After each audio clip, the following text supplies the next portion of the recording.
یوم تقویر سے متعلق بات کر رہے ہیں ہارون صاحب، آپ محترمہ بے نظیر بھٹو صاحبہ کا ذکر کر رہے تھے کہ وہ بھی اس حق میں تھی کہ ایٹمی دھماکہ کیا جائے۔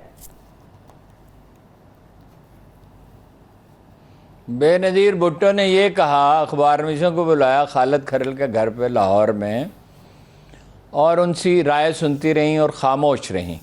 جب فیصلہ ہو چکا تو انہوں نے کہا بڑی افسوسناک بات ہے کہ تاخیر ہو رہی ہے، اور جتنی تاخیر ہو رہی ہے اس کا نقصان ہے۔ پھر انہوں نے کہا اسلام کا اصول کیا ہے؟ ان کے اصل الفاظ یہ تھے ہمارا اصول کیا ہے، مراد یہ تھی کہ اسلام کا اصول کیا، آنکھ کے بدلے آنکھ، دانت کے بدلے دانت، یہ ان کے ایگزیکٹ الفاظ تھے جہاں تک مجھے یاد ہے۔ اور پھر انہوں نے کہا کہ فوراً دھماکہ کرنا چاہیے۔ میں آپ سے یہ عرض کر رہا تھا کہ ایٹمی پروگرام میں رول کس کا کیا تھا، یعنی یہ ایسا تاثر دیتے ہیں، یہ خوش آمدیوں کی عجیب نفسیات ہوتی ہے، یہ تقریباً اندھے ہی ہوتے ہیں اور بیکاریوں کی طرح ہوتے ہیں کہ جی نواز شریف صاحب نے کر دیا۔ کس چیز کا کر دیا بھائی دھماکہ؟ وہ سب کچھ بنایا جا چکا تھا نا۔ نواز شریف صاحب تو کبھی گئے ہی نہیں کوٹا، نہ بے نظیر گئیں۔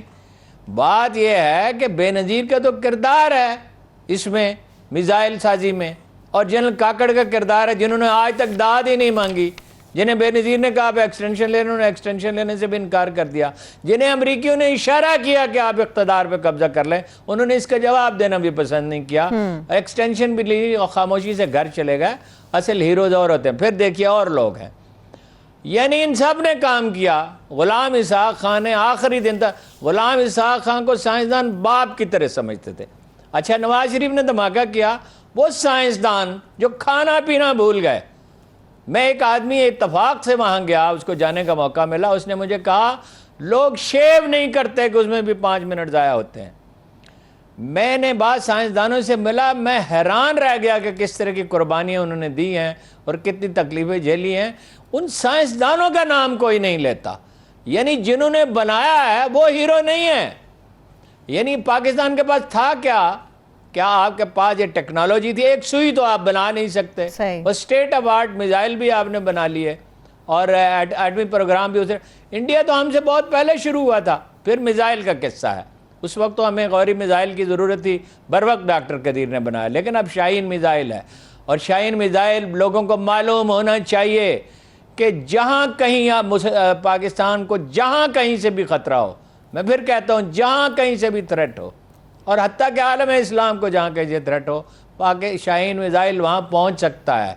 دنیا کے بہترین میزائل میں سے ایک ہے، زیادہ سے زیادہ کوریا کے پاس، شاید اس سے بہتر ہو، یا امریکہ کے پاس بہتر ہو، اس سے زیادہ کسی کے پاس نہیں۔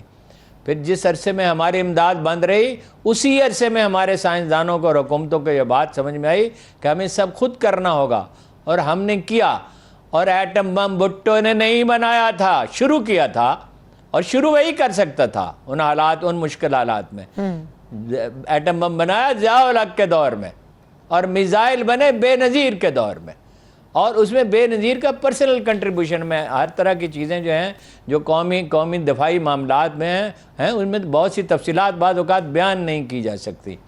اور اس میں غلام اسحاق خان کا اتنا کنٹریبیوشن ہے، ایک ایک پیسے کی، ایک ایک ڈیلیوری کی وہ نگرانی کرتے تھے، وہ خود میٹنگ میں جاتے تھے، اور اتنا ان کا انہماک تھا کہ سائنسدانوں نے پچھلے برس کی میٹنگ میں فرض کیجئے ایک بات کہی ہے، اور اب اس سے کوئی مختلف بات کی تو وہ یاد دلاتے تھے پچھلی دفعہ آپ نے مجھ سے یہ کہا تھا، اور میں دہراتا ہوں اپنے باپ کی طرح اس کا احترام کرتے تھے۔ میں جس سائنسدان سے ملا، اور میں بہت سائنسدانوں سے ملا آف دی ریکارڈ گفتگو کرنے کے لیے، سمجھنے کے لیے، ظاہر ہے وہ راز تو نہیں آشکار کرتے تھے، ہمیں بتاتے تھے کہ بھئی کن مراحل سے ہم گزرے اور کن دشواریوں کا سامنا رہا، اور کس کس نے ہماری مدد کی۔ آپ کو معلوم ہے سیٹھ عابد نے اس میں کام کیا۔ کتنے انسنگ ہیروز ہیں، کتنے لوگ ہیں جن کا نام ہی کبھی نہیں آئے گا۔ ISI کے کتنے افسر ہیں جو اپنی زندگیاں خطرے میں ڈال کر یورپ میں گئے اور ان چیزوں کی خریداری کی جن کی خریداری کرنا ضروری تھی۔ کتنی شدت سے نگہبانی کی کہ فرانسیسی سفیر وہاں گیا اور بھیس بدل کے، اور وہاں اس نے کوشش کی تو اس کے ساتھ وہ سلوک کیا گیا جو کیا جانا چاہیے تھا۔ 2 دفعہ ضیاء الحق کے زمانے میں، 2 دفعہ، اس کی تاریخیں تک بتائی جا سکتی ہیں تحقیق کر کے، اسرائیل اور انڈیا کی کلیبریشن سے کوٹا پر حملے کا فیصلہ کیا گیا۔ دونوں دفعہ اسرائیل کو پیغام دیا گیا اتنا سا تمہارا ملک ہے، اس کے پرخچے اڑا کے رکھ دیں گے۔ ان پہ یعنی انڈین ایئر اس کے وہ پینٹ کیا جا چکا تھا. انڈین جو فائٹر تھے ان پہ جو رنگ ہوتا ہے وہ رنگ پینٹ کیا جا سکا ہے. ایک دفعہ تو ضیاء کے ایئرپورٹ پہ تھے, جب انہیں بتایا گیا, انہوں نے کہا میسیج دے دو, اور میسیج آپ کو پتہ ہے کہاں دیا جاتا تھا؟ امریکی سفارت خانے میں اسرائیل کا ایک آدمی ہمیشہ موجود ہوتا ہے, میسیج اسے دیا جاتا تھا. صحیح. تو ضیاء الحق کا رول ہے, غلام اسحاق کا ہے, سائنسدانوں کا ہے, ڈاکٹر عبدالقدیر خان کے بغیر نہیں ہو سکتا تھا. لیکن بہت کنٹریبیوشن ڈاکٹر سمر مبارک مند کا بھی ہے, جن کا ڈاکٹر صاحب نے مذاق اڑانے کی کوشش کی. وہ ہم عصری کا حسد ہوتا ہے, اور وہ بھی خیر ان پر تنقید کرتے تھے.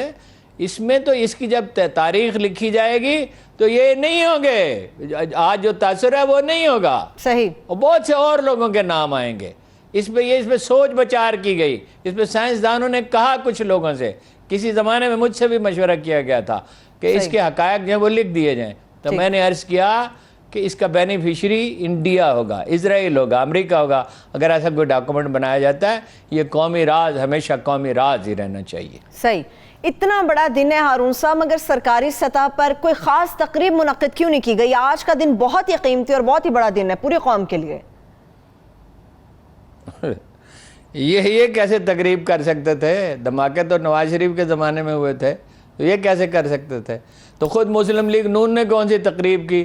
خواجہ سعد رفیق نے لوگوں کو بلایا, 100-150 آدمی ہوں گے, 150 نہیں تو 200 ہوں گے. تو یہ کہاں اون اس کو کر سکتے ہیں؟ ان کو پتہ نہیں ہے کہ اگر یہ کریں گے تو یہ کہاں کہاں بات کھٹکے گی. اتنی جرأت کس میں ہے؟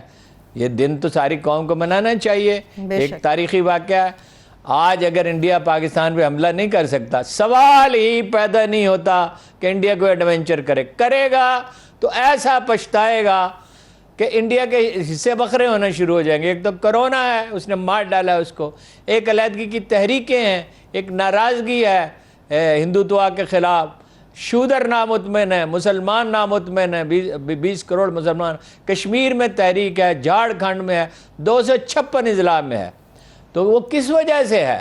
وہ پاکستان کا ایٹمی اور میزائل پروگرام ہے, اور اس میں جس کا کنٹریبیوشن ہے اسے تسلیم کیا جانا چاہیے. بے شک. ٹھیک ہے ہارون صاحب, میرے پاس ایک آخری منٹ ہے. ابھی پانی کا معاملہ تھا جو زیر بحث مجھے رکھنا تھا, مگر آزاد جموں کشمیر کے حوالے سے ایک سوال پوچھ لیتی ہوں ہارون صاحب کہ وہاں پر کون سی پارٹی کی کیا پوزیشن ہے؟ جولائی کے اندر میرا خیال ہے وہ آزاد جموں نہیں, وہ آزاد جموں کشمیر وہ کے الیکشن جو ہیں وہ تفصیل چاہتے ہیں. پانی پہ ہم 1 منٹ بات کر لیتے ہیں.